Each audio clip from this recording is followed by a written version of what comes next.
المقدمة الآجرومية لأبي عبد محمد السنهاجي المتوفى ابن الآجرم رحمه الله المتوفى سنة 723 هجرية. بسم الله الرحمن الرحيم. الكلام هو اللفظ المركب المفيد بالوضع، وأقسامه ثلاثة: اسم وفعل وحرف جاء لمعنى. فالاسم يعرف بالخفض والتنوين ودخول الألف واللام على حروف الخفض، وهي من وإلى وعن وعلى وفي ورب. الباء والكاف واللام حروف القسم، وهي الواو والباء والتاء. الفعل يعرف بقد والسين وسوف وتاء التأنيث الساكنة. والحرف ما لا يسر معه دليل الاسم ولا دليل الفعل. باب الإعراب وتقدير أواخر كبر اختلاف عوامل داخلة عليها لفظا أو تكبيرا. أو أقسام أربعة: رفع والنصب وخفض وجزم. فلأسماء من ذلك الرفع والنصب وخفض ولا جزم فيها، فالأفعال من ذلك الرفع والنصب والجزم ولا خفض فيها. باب معرفة العلامات الإعراب.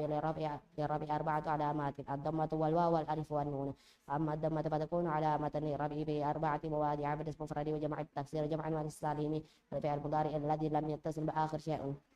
أما الواو فتكون علامة للرفع في موضعين: في جمع المذكر السالم في الأسماء الخمسة، وهي أبوك وأخوك وأموك وأبوك وذو مال. فأما الألف فتكون علامة للرفع في تثنية الأسماء الخاصة. أما النون فتكون علامة للرفع في الفعل المضارع إذا اتصل بضمير تثنية أو ضمير جمع أو ضمير مؤنث المخاطبة. وللناس ب5 علامات: الفتحة والألف والكسرة والياء والحذف النون. فأما الفتحة فتكون علامة للنسب في 3 مواضع: في الاسم المفرد وجمع التكسير والفعل المضارع إذا دخل عليه ناسب ولم يتصل بآخر شيء. وأما الألف فتكون علامة للنسب في الأسماء الخمسة: نحو رأيت أباك وأخاك. وأما الكسرة فتكون علامة للنسب في جمع المؤنث السالم. فأما الياء فتكون علامة للنسب في التثنية والجمع. فأما الحذف النون فيكون علامة للنسب في الأفعال الخمسة التي رفعها بثبات النون. وللخفض 3 علامات: الكسرة والياء والفتحة. وأما الكسرة فتكون علامة للخفض في 3 مواضع: في الاسم المفرد منصرف وجمع التكسير منصرف وجمع المؤنث السالم. وأما الياء فتكون علامة للخفض في 3 مواضع: في الأسماء الخمسة وفي التثنية والجمع. وأما الفتحة فتكون علامة للخفض في الاسم الذي لا ينصرف. وللجزم علامتان: السكون والحذف. أما السكون فيكون علامة للجزم في الفعل المضارع الصحيح الآخر. وأما الحذف فيكون علامة للجزم في الفعل المضارع المعتل الآخر. وفي الأفعال التي رفعها بثبات النون. فصل. المعروبات قسمان: قسم يعرف بالحركات وقسم يعرف بالحروف. والذين يعرف بالحركات 4 أنواع: الاسم المفرد وجمع التكسير وجمع المؤنث السالم والفعل المضارع الذي لم يتصل بآخر شيء. وكلها ترفع بالضمة وتنصب بالفتحة وتخفض بالكسرة وتجزم بالسكون. وخرج عن ذلك 3 أشياء: جمع المؤنث السالم وينصب بالكسرة، والاسم الذي لا ينصرف ويخفض بالفتحة، والاسم الذي لا ينصرف والفعل المضارع معتل الآخر يجزم بحذف آخره. والذي يرى بالحروف 4 أنواع: الثانية وجمع المذكر السالم وأسماء 5 وأفعال 5، وهي فعلان وتفعلان وفعلون وتفعلون وتفعلين. فأما التثنية فترفع بالواو وينصب ويخفض بالياء. فأما جمع المذكر السالم فيرفع بالواو وينصب ويخفض بالياء. فأما الأسماء 5 فترفع بالواو وتنصب الألف وتخفض بالياء. فأما الأفعال 5 فترفع بالنون وتنصب وتجزم بحذفها. باب الأفعال: أفعال 3: ماضي ومضارع وأمر. نحو ضرب يضرب وتضرب. فالماضي مفتوح آخر أبدا، والمضارع وأمر مجزوم أبدا. والمضارع ما كان في أول إحدى الزوائد الأربع يجب وقوله كأنيتم وهو مرفوع أبدا حتى يدخل عليه ناسب أو جازم. فالنواسب 10: وهي أن ولا وإذا وكي ولا ملكي ولا مجهول وحتى والجواب الفاء والواو أو.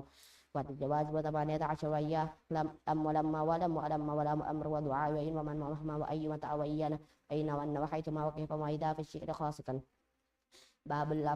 باب المرفوعات الأسماء. المرفوعات 7: الفاعل ومفعول الذي مسمى فاعله هو المبتدأ وخبرك واسم كان وأخواتها وخبر إن وأخواتها.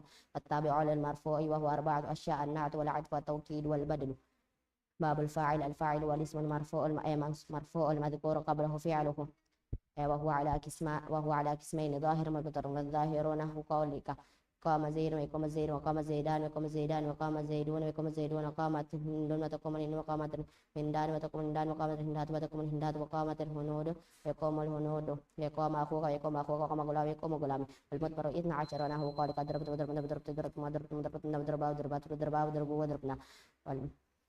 والمفعول الذي باب المفعول الذي مسمى فاعله وهو الاسم المنصوب الذي منصوب هو الاسم هو الاسم المنصوب مرفوع الذي لم يذكر معه فاعله. وإن كان الفعل ماضيا ثم أوله وكسر ما قبل آخره، وإن كان المضارعا ثم أوله وفتح ما قبل آخره. وإن هو على قسمين ظاهر ومضمر، فالظاهرون هو قولك ضربت زيد ويضرب زيد وأقيم عمرو يقرأ عمرو. والمضمر 12 نحو قولك ضربنا وضربنا. وباب المبتدأ والخبر. المبتدأ هو الاسم المرفوع العاري عن العوامل اللفظية، والخبر هو الاسم المرفوع المسند إليه، وهو نحو قولك زيد قائم والزيدان قائمان والزيدون قائمون. المبتدأ قسمان ظاهر ومضمر، فالظاهر ما تقدم ذكره هو المضمر 12 نحو قولك أنا ونحن أنت وأنت وأنتما وأنتم أنتن وهو وإياه وهما وهم وهن. نحو قولك أنا قائم ونحن قائمون وما أشبه ذلك. والمضمر 12 نحو قولك ضرب ونحن قولك مفرد. والخبر قسمان مفرد وغير مفرد، فالمفرد نحو قولك زيد قائم، وغير مفرد 4 أشياء: الجار والمجرور والظرف والفعل مع فاعله وخبره، والمبتدأ وما خبره. نحو قولك قام زيد عندك زيد في الدار وزيد عندك وزيد جار قام أبوه وزيد جارته ذاهبة. باب العوامل الداخلة عليها لفظا باب العوامل الداخلة عليها باب العوامل الداخلة على المبتدأ والخبر، فهي 3 أشياء: كان وأخواته وإن وأخواته وذرنت وأخواته. فأما كان وأخواته فإنها ترفع الاسم تنصب الخبر إياه. كان أمس أصبح وضح وذلبت صرب ليس وزال فكما فتح ومريها ما دام تصرف منها. له كان يكون وكن أصبح وأصبح تقول كان زيد قائما وليس عمرو شاخصا. وأما إن وأخواتها فإنها تنصب الاسم وترفع الخبر، وهي إن وأن ولكن وكأن وليت ولعل. وأما تقول إن زيدا قائم وليت عمرا شاخص، ومعنى إن وأن لتوكيد ولكن الاستدراك، وكأن للتشبيه وليت لتمني ولعل لترجي وتوقع. وأما درجة وأخواتها فإنها تنصب المبتدأ قبل عدا أنه ومفعولان لها، فهي ظننت وحسبت وأخذت وزعمت ورأيت وعلمت وجدت واتخذت وجعلت وسمعت. تقول ظننت زيدا منطلق وأخذت عمرا شاخصا وما أشبه ذلك. باب النعت تابع للمنعوت في رفع نسب خفض وتعريف تنكيره. تقول قام ضربت نحو قولك ضربت زيد وركبت الفرس. والمعرفة 5 أشياء: الاسم المضمر هو أنا وأنت، والاسم العلم هو هذا زيد ومكة، والاسم المبهم هو هذا وهذا وهؤلاء، والاسم الذي فيه الألف واللام هو الرجل والغلام وما أضيف إلى واحد من هذه الأربعة، لأنك كل من شيء في جنس لا يقص به واحد دون آخر، وتقرب كل ما صلح دخول الألف واللام عليه نحو الرجل والفرس. باب العطف وحروف العطف 10: وهي الواو والفاء وثم وأو وأم وإما وبل ولا ولكن حتى في بعض المواضع إن أضفت بها على المفعول رفعت ولا منصب نصبت وعلى مخفوض خفت على مجزوم جزمت. تقول قام زيد وعمرو ورأيت زيدا وعمرو ومرت بزيد وعمرو وزيد لم يقم ولم يقعد. باب التوكيد تابع للمؤكد في رفعه ونسبه وخفضه وتعريفه، فيكون بألفاظ معروفة وهي النفس والعجم وتوابعها أكتا وأبتا وأبصع. تقول قام زيد نفسه رأيت القوم كلهم مرت بالقوم أجمعين. باب البدل إذا أبدل اسم من اسم أو فعل من فعل تبعه في جميع إعرابه، وأقسامه 4: كل شيء من الشيء بدل من الكل من الكل ولا الاجتماع بدل الغلط. تقول قام زيد أخوه وقال تربي فثرثه ونفعني زيد عجمه الفرس وزيد لا أكره والفرس أردت أن تقول الفرس فقد أبدلت زيدا منه. باب المنصوبات. الأسماء المنصوبات 7: وهي المفعول في الزمان وظرف المكان والحال والتمييز والمستثنى واسم لا والمنادى والمفعول من أجل والمفعول معه وخبر كان وأخواتها واسم إن وأخواتها. التابع للمنصوب هو 4 أشياء: كان النعت والعطف والتوكيد والبدل. باب المفعول به. باب المفعول والاسم المنصوب الذي يقع عليه فعله نحو قال ضربت زيدا وركبت الفرس. وهو على قسمان: ظاهر ومضمر. فالظاهر ما تقدم ذكره هو المضمر قسمان: متصل ومنفصل. فالمتصل 12 نحو قولك ضربني وضربني ضرك مدركنا. والمنفصل 12 وهي إياي وإياك وإياك وإياكما وإياكم وإياكم وإياكن وإياه وإياها وإياهما وإياهم وإياهن. باب المصدر والاسم المنصوب الذي يجيء تارة في تصريف الفعل نحو ضرب يضرب ضربا. فالضرب يضرب ضربا وهو على قسمان لفظي ومعنوي. فإن وافق لفظ فعل فهو لفظي نحو قولك جلست قعودا. إن وافق معنى فعله دون لفظه فهو معنوي نحو قولك جلست قعودا وقمت وقوفا. باب ال- باب ال- باب الم- باب المنادى المنادى يا باب المن باب الاستثناء ورفع الاستثناء لو غير سوى نسق. باب المفعول باب المصدر باب ظرف الزمان وظرف المكان. ظرف الزمان اسم الزمان منصوب تكبيره نحو أمام خلفك اليوم والليلة وقدرة الله يتوقع مقصرا وغدا وعتمة وصباحا ومساء وأمدا وحين ما أشبه ذلك. وظرف الزمان وظرف المكان واسم المكان منصوب بالتكبير في نحو أمام خلفه وقدام ووراء فوق وتحت وعند ومع وإذا وإذا وتلقاء وثم وتم وما أشبه ذلك. وثم وما أشبه ذلك. باب الحال والاسم المنصوب فسر من بها من الهيئات نحو قولك جاء زيد راكب وركبت الفارس مصدر وركبت عبد الله راكب وليكون حال النكر وليكون بعد ما كان كلام وليكون صاحب الا معرفة. باب التمييز والاسم المنصوب تقدير منصوب المفسر ما بها من الذوات نحو قولك قام زيد نحو قولك تصبب زيد عرقا وتفق مقرا شحم طاب محمد نفس السرعين 20 غلاما 90 نعجة وزيد أقرب من كبد أقبا أجم من كبدها ولا يكون إلا نكرة ولا يكون بعد تمام الكلام. باب المنادى باب الاستثناء ورفع الاستثناء كما تميز وغير وسواء خر وعد وحشف المستثنى به لا ينصب إذا كان كلام تما موجبا نحو قام القوم إلا زيد وخرج الناس إلا عمرا. فإن كان الكلام نافيا تاما ما قام القوم إلا زيد وإلا زيد. إن كان الكلام ناقصا كان على حسب العوامل نحو قولك ما قام إلا زيد وما ضربت إلا زيد وما ضربت إلا بزيد. والمستثنى بغير وسواء مسجد لا غير. والمستثنى بخير بقلا وعدا وحاشا يجوز نسبه وجره نحو قولك مقام زيد مقام خلا زيدا وزيد وعدا عمرا وعمر وحاشا بقرا وبكر. باب لا يعلم أن لا تنصب نكرات بكر تنوين إذا بشر نكرة ولا تكرر له يا زيد نحو لا رجل في الدار فإن شئت فإن لم تباشرها وجب تقرار لا نحو لا رجل في الدار رجل ولا امرأة. فإن تقررت لا جاز إعمال. وإن غاب شئت قلت لا رجل في الدار ولا امرأة. فإن شئت قلت لا رجل في الدار ولا امرأة. باب المنادى 5 أنواع. الاسم المفرد العالم النكرة المقصورة نكرة الكائن المقصورة والمضاف والمشبه بالمضاف. وأما المفرد العالم النكرة المقصورة فيمريان عبد من غير تنوين فيأنه يا زيد ويا رجل. والثلاثة باكية منصوبة لا غيرونه يا رجل ويا عبد الله ويا طالعا جبلا. باب المفعول من أجل وهو الاسم المنصوب فاسر المفعول الذي لم يذكر بيان سبب وقوع الفعل نحو قولك قام زيد إجلال عمل قصدك ابتغاء معروفك. باب المفعول ما هو الاسم المنصوب الذي لم يذكر لبيان من فعل معه الفعل نحو قولك جاء الأمير والجيش واستوى الماء والخشبة وقبر كان وأخواتها واسمعين وأخواتها فقد تقدم ذكرهما بالمرفوعات فكذلك التوابع فقد تقدمت شانك. باب مخفوضات الأسماء. مخفوضات 3 أقسام. قدر بشيء مخفوض بالحرف مخفوض بالإضافة وتابع للمخفوض. فأما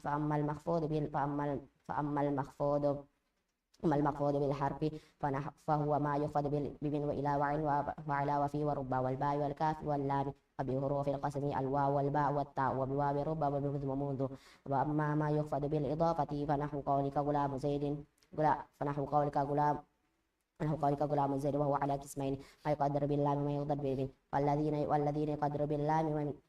يقدر باللام فنحو قولك غلام زيد. والذين يقدر بمن نحو قولك ثوب خز وباب ساد وخاتم حديد والله أعلم.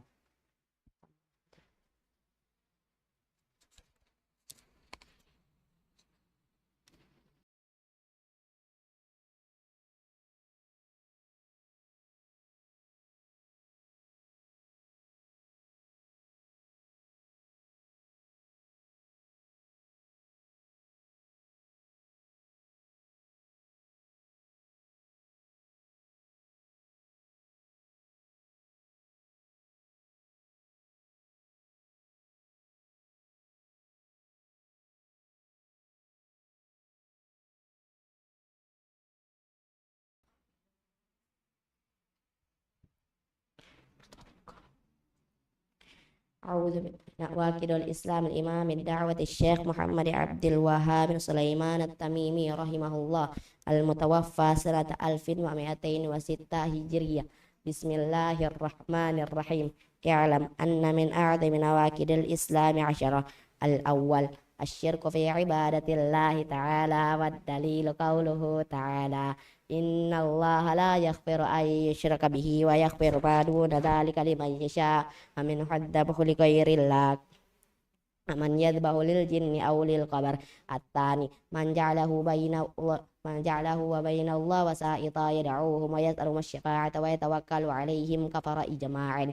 الثالث من لم يكفر المشركين أو شك في كفرهم أو صحح مذهبهم كفر إجماعا. الرابع من اعتقد أن غير هدي النبي صلى الله عليه وسلم أكمل من هدي، أو أن حكم غيره أحسن من حكمه، كالذين يفضلون حكم الطواغيت على حكمه، فهو كافر. الخامس من أبغض شيئا مما جاء به الرسول صلى الله عليه وسلم ولو عمل به كفر إجماعا، والدليل قوله تعالى: ذلك بأنهم كرهوا ما أنزل الله فأحبط أعمالهم. السادس من استهزأ بشيء من دين الله أو ثوابه أو عقابه كفر، والدليل قوله تعالى: قل أبالله وآياته ورسوله كنتم تستهزئون لا تعتذروا قد كفرتم بعد إيمانكم.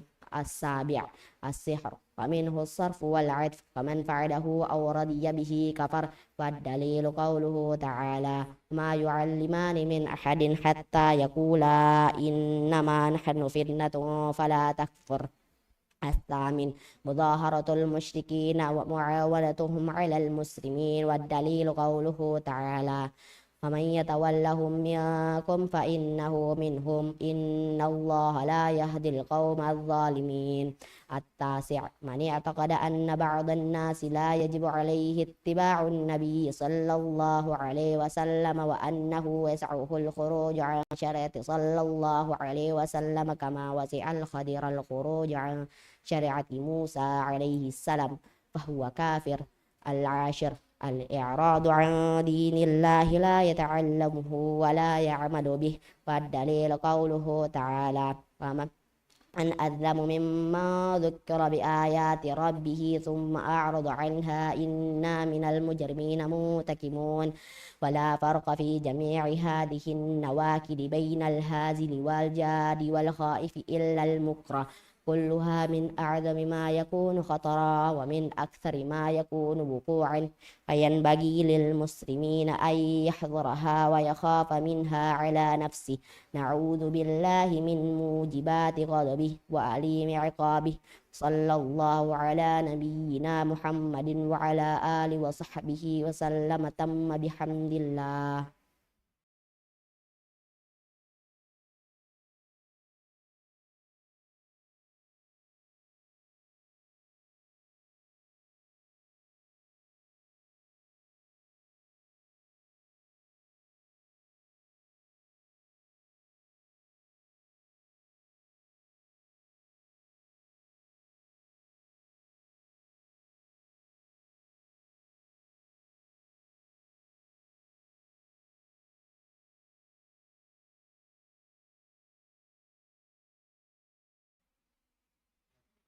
كتاب متن الآجرومية لأبي عبد الله محمد بن داود السنحاجي المتوفى سنة 723 هجرية. بسم الله الرحمن الرحيم. أنواع الكلام: الكلام هو اللفظ المركب المفيد بالوضع، وأقسامه ثلاثة: اسم وفعل وحرف جاء بمعنى. الاسم يعرف بالخفض والتنوين لقول الألف واللام وحروف الخفض وهي من وإلى وعن وعلى وفي ورب. والباء والكاف واللام حروف الكسر وهي الواو والباء والتاء. والفعل يعرف بقد والسين وسوف وتاء التأنيث الساكنة. الحرف ما لا يصلح معه دليل الاسم ولا دليل الفعل. باب الإعراب. الإعراب هو تغيير الأواخر للكلمة لاختلاف العوامل الداخلة عليها لفظا أو تقديرا. أقسامه أربعة: رفع ونصب وخفض وجزم للأسماء، من ذلك الرفع والنصب والجزم والخفض ولا جزم فيها، وللأفعال من ذلك الرفع والنصب والجزم ولا خفض فيها. باب المعرفة. علامات الإعراب: للرفع 4 علامات: الضمة والواو والألف والنون. أما الضمة فتكون علامة للرفع في 4 مواضع: في الاسم المفرد وجمع التكسير وجمع المؤنث السالم والفعل المضارع الذي لم يتصل بآخره شيء. وأما الواو فتكون علامة للرفع في موضعين: في جمع المذكر السالم وفي الأسماء الخمسة وهي أبوك وأخوك وهمك وأخوك وذو مال. وأما الألف فتكون علامة للرفع في التثنية أسماء خاصة. أما النون فتكون علامة للرفع في في الفعل المضارع إذا اتصل به ضمير تثنية أو ضمير جمع أو ضمير مؤنث المخاطبة. وللناس ب5 علامات: الفتحة والألف والكسرة والياء وحذف النون. أما الفتحة فتكون علامة للنسب في 3 مواضع: في الاسم المفرد جمع التكسير والفعل المضارع إذا دخل عليه ناسب لم يتصل بآخره شيء. وأما الألف فتكون علامة للنسب في الأسماء الخمسة: نحو رأيت أباك وأخاك. أما الكسرة فتكون علامة للنسب في الجمع المؤنث السالم. وأما الياء فتكون علامة للنسب في التثنية والجمع. وأما النون فتكون علامة للنسب في الأفعال الذي رفعها بثبات النون. وللقبض 3 علامات: الكسرة والياء والفتحة. وأما الكسرة فتكون علامة للخفض في 3 مواضع: في الاسم المفرد المنصرف وجمع التكسير المنصرف وجمع المؤنث السالم. وأما الياء فتكون علامة للخفض في 3 مواضع: في الأسماء الخمسة التثنية والجمع. وأما الفتحة فتكون علامة للخفض في الاسم الذي لا ينصرف. والجزم علامتان: السكون والحذف. وأما السكون فتكون علامة للجزم في الفعل المضارع الصحيح الآخر. وأما الحذف فتكون علامة للجزم في الفعل المضارع المعتل الآخر والأفعال التي رفعها بثبات النون. فصل المعربات قسمين: قسم يعرب بالحركات وقسم يعرب بالحروف. الذي يعرب بالحركات 4 أشياء: الاسم المفرد وجمع التكسير وجمع المؤنث السالم والفعل المضارع الذي لم يتصل بآخره شيء، وكلها ترفع بالضمة وتنصب بالفتحة وتخفض بالكسرة وتجزم بالسكون. وخرج عن ذلك 3 أشياء: جمع المؤنث السالم وتنصب بالكسرة، والاسم الذي لا ينصرف وتخفض بالفتحة، والفعل المضارع المعتل الآخر وتجزم بحذفه. وأما الذي يعرب بالحروف 4 أشياء: التثنية وجمع المذكر السالم الأسماء الخمسة والأفعال الخمسة. فالمستثنى وترفع بالألف وتنصب وتخفض بالياء. وأما الجمع المذكر السالم وترفع بالواو وتنصب وتخفض بالياء. وأما الأسماء الخمسة وترفع بالواو وتنصب بالألف وتخفض بالياء. وأما الأفعال الخمسة ترفع بالنون وتنصب وتخفض بهذا في آخره. باب الأفعال 3: ماضي ومضارع وأمر. والماضي مفتوح الآخر أبدا، والأمر مجزوم أبدا. والمضارع ما كان في أوله إلى زوائد الأربع يجمعها قولك أنيت وهو مرفوع أبدا حتى يدخل عليه ناسب أو جازم. والنواسب 10 وهي أن ولن وإذا وكي ولام كي ولام الجهود وحتى بالجواب الفاء والواو أو والجوازم 18 وهي لم لما وألم ولام الأمر والدعاء ولا في النهي والدعاء وإن وما ومن ومهما وأي ومتى وأيان وأين وأن وأي ثم وكيف فإذا في الشعر خاصة. باب المرفوعات. الأسماء المرفوعات 7 وهي الفاعل والمفعول الذي لم يسمى فاعله والمبتدأ مع خبره خبر كان وأخواتها واسمين وأخواتها. والتابع للمرفوع 4 أشياء: النعت والعطف والتوكيد والبدل. الفاعل هو الاسم المرفوع الذي مذكور قبله فعله على قسمين: ظاهر ومضمر. فالظاهر نحو قام زيد وقام يقوم زيد وقام زيدان يقوم زيدون يقوم زيدون وقام رجال وقام هند وقام الهند وقامت الهندان وقام الهندان وقامت الهندات وقام الهندات وقام أخوك ويقوم أخوك وقام غلام ويقوم غلامي. والمثمر 12 وهي ضربت وضربنا وضربت وضربوا وضربنا. باب المفعول الذي لم يسمى فاعله هو والاسم المرفوع يذكر معه فاعله، وإن كان فعل ماضي ضم أوله وكسر ما قبل آخره، وإن كان فعل مضارع ضم أوله وفتح ما قبل آخره. وعلى قسمين ظاهر ومضمر فالظاهر أنه قولك ضرب زيد ويكرم ضرب زيد ويضرب زيد ويكرم أمرا ويكرم أمرا. والمضمر 12 وهي ضربت وضربنا وضربت وضربت وضربتم وضربتم وضربتن وضربوا وضربت وضربوا وضربوا وضربنا. باب العوامل الداخلة على المبتدأ والخبر وهو 3 أشياء وهي كان وأخواتها وإن وأخواتها وظننت وأخواتها. فأما كان وأخواتها فترفع الاسم تنصب الخبر وهي كان وأمسى وأصبح وأضحى وظل وبات وصار وزال ما فك ما فتئ ما بره ما دام ما تصرف منها. أنه كان زيد قائما وليس أمر شاخصا وما أشبه ذلك. وأما إن وأخواتها فإنها تنسب الاسم ترفع الخبر وهي إن وأن ولكن وكأن وليت ولعل. ونحو تقول إن زيد قائما وليت أمر شاخصا. ومعنى إن وأن للتوكيد ولكن للاستدراك وكأن للتشبيه وليت للتمني والعل للترجي والتوقع. وأما ظننت وأخواتها فإنها تنسب المبتدأ والخبر على أنهم مفعولان لها وهي ظننت وحسبت وخلت وزعمت ورأيت وعلمت ووجدت واتخذت وجعلت وسمعت. تقول ظننت زيدا منطلقا وليت أمر وخلت أمرا شاخصا وما أشبه ذلك. باب النعت تابع للمنعوت في رفعه ونسبه وخفضه وتعريف تنكيره. نحو قام زيد العاقل ورأيت زيد العاقل. جاء زيد العاقل ورأيت زيد العاقل ومررت بزيد العاقل. والمعرفة 5 أشياء. الاسم المضمر نحو أنا ونحن. الاسم العالم زيد ومكة. والاسم المبهم هذا وهذه. الاسم الذي في الألف واللام الرجل الفرس وما أضيف إلى واحد من هذه الأربعة. والنكرة كل اسم في جنسه لا يختص به واحد دون آخر. تقريبه كل ما يصلح دخول الألف واللام عليه. نحو الرجل الفرس وغلام الرجل الفرس. باب العطف وحروف العطف 10 وهي الواو والفاء وثم وأو وأم وإما وبل ولا ولكن وحتى في بعض المواضع وإن عطفت بها على مرفوع رفعت وعلى منصوب نصبت وعلى مخفوض خفضت وعلى مجزوم جزمته. تقول قام زيد أمر ورأيت زيد أمرا ومرت بزيد وأمر زيد لم يكن لم يقعد. باب التوكيد تابع المؤكد في رفعه ونسبه وخفضه وتعريفه ويكون بألفاظ مقلوبة وهي النفس والعين. تقول أجمع وتوابع أجمع وهي أكتواب توابس. تقول قام زيد النفس ورأيت زيد الكل ومرت بالقوم أجمعين. باب البدل إذا أبدل اسما من اسم أو فعل من فعل تبعه في جميع الإعراب. وهي 4 أشياء. بدل الشيء من الشيء بدل الكل وبدل الاشتمال بدل الغلط. نحو زيد قام أخوك وأكلت رغيف ثلثه ونفعني زيد علمه رأيت أن تكون الفرس فقلت فأبدلت زيدا منه.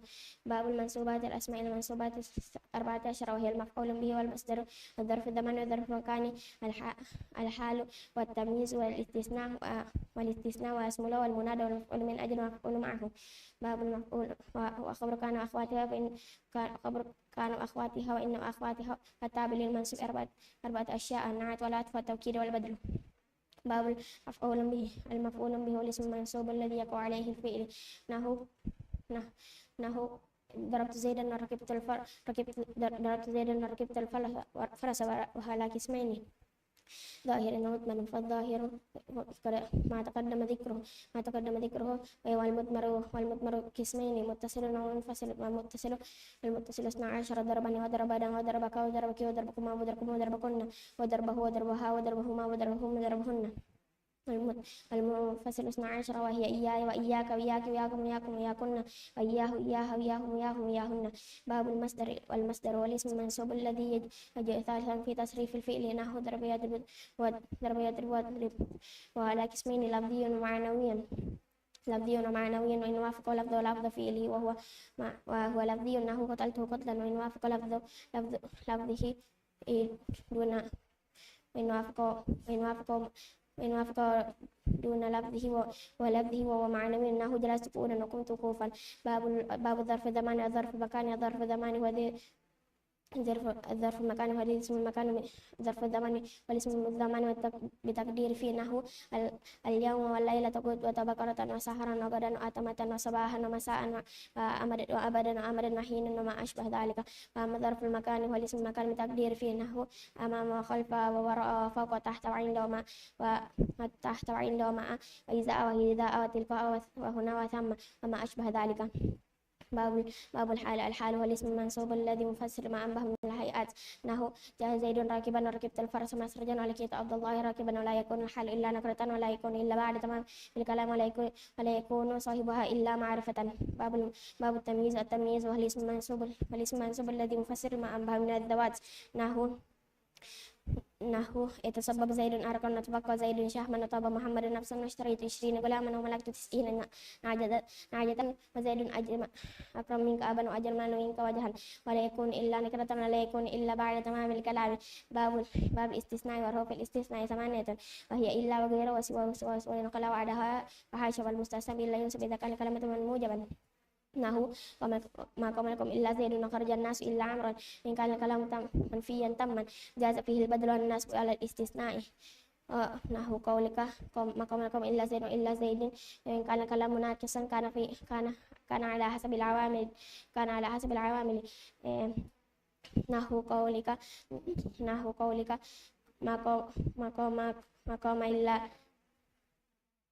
ما قام إلا زيد وما ضربت إلا زيدا وما مررت إلا بزيد. المستثنى به خلا بعد وحاشا مجرور لا غيره والمستثنى بإلا وغيره وسوى سواء مجرور لا غيره والمستثنى خلا بعد وحاشا جاز نسبه وجره. نحو قولك ما قام خلا زيد وزيد وعاد عمرا وعمر وحاشا بكرا وبكر.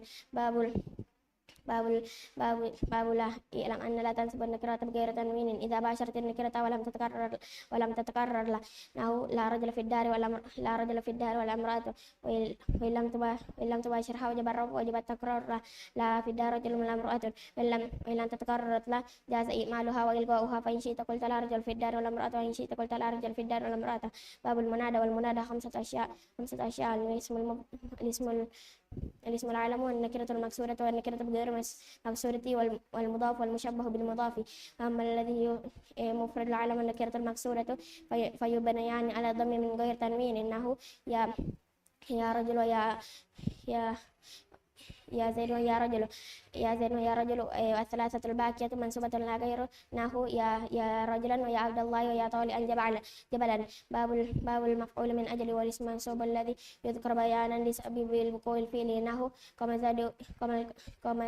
قام زيد إجلالا لأمر وقصدت ابتغاء معروفك. باب المفعول معه هو الاسم المنصوب الذي يذكر لبيان من فعل معه الفعل نحو جاء الأمير والجيش واستوى الماء والخشبة وأما كان وأخواته وإن خبر كان وأخواته وإن أخواتها فقد تقدم ذكرهما على المرفوعات كذلك التوابع فقد تقدمت هناك. باب المخفوضات 3 أقسام مخفوض بالحرف والمخفوض بالإضافة والتابع للمخفوض. فأما الذي يخفض بالحرف فهو ما يخفض بمن وإلى وعن ولا وفي ورب والباء والكاف واللام حروف القسم وهي الواو والباء والتاء وهو ما يخفض بمن وإلى وعن ولا وفي ورب والباء والكاف واللام حروف القسم الواو والباء والتاء والواو ورب وبوث ومنذ. والذي يخفض بالإضافة نحو غلام زيد وهو على قسمين غلام ما يقدر باللام وما يقدر بمن. وأما الذي يقدر باللام غلام زيد وأما الذي يقدر بمن باب ثوب خد وباب سد وخاتم حديد. تم بحمد الله.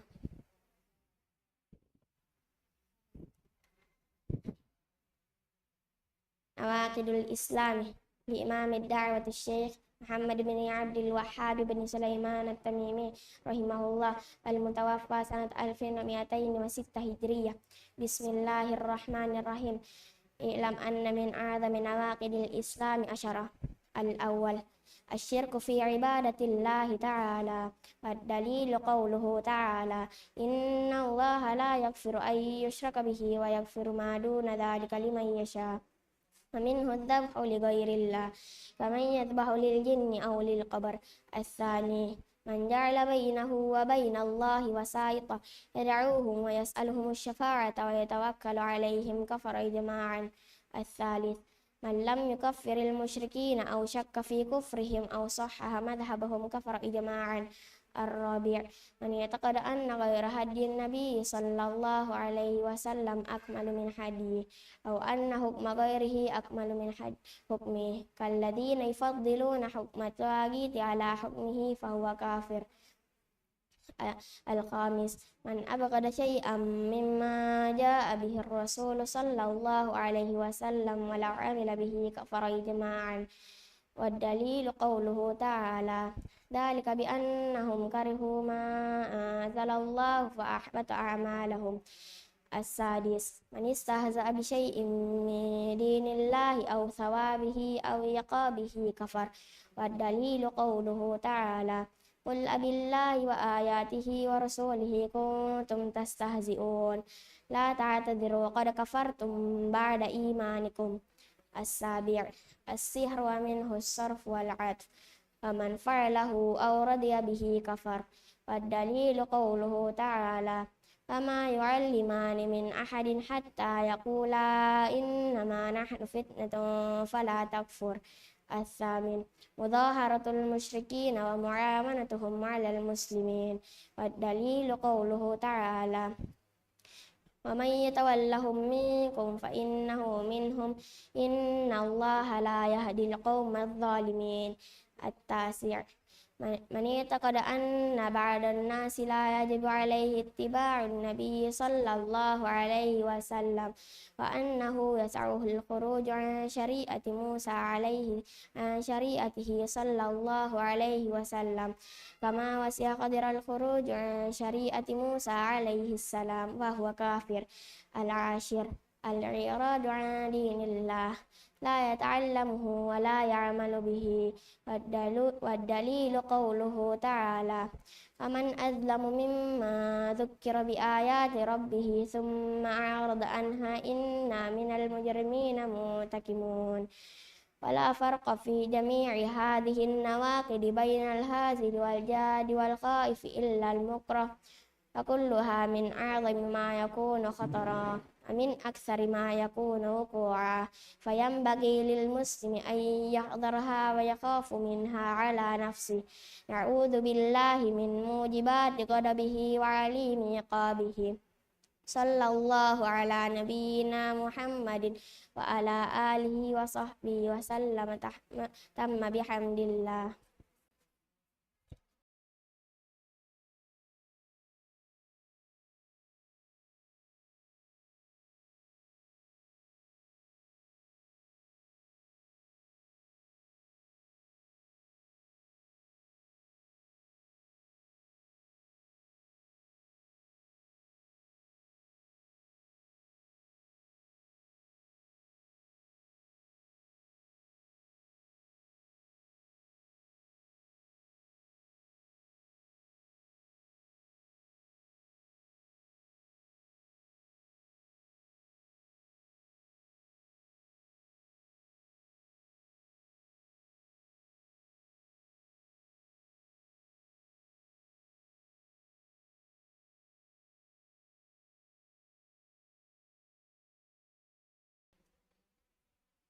المقدمة الآجرومية لأبي عبد الوهاب لأبي عبد الله محمد بن صنحاجي المتوفى سنة 723 هجرية.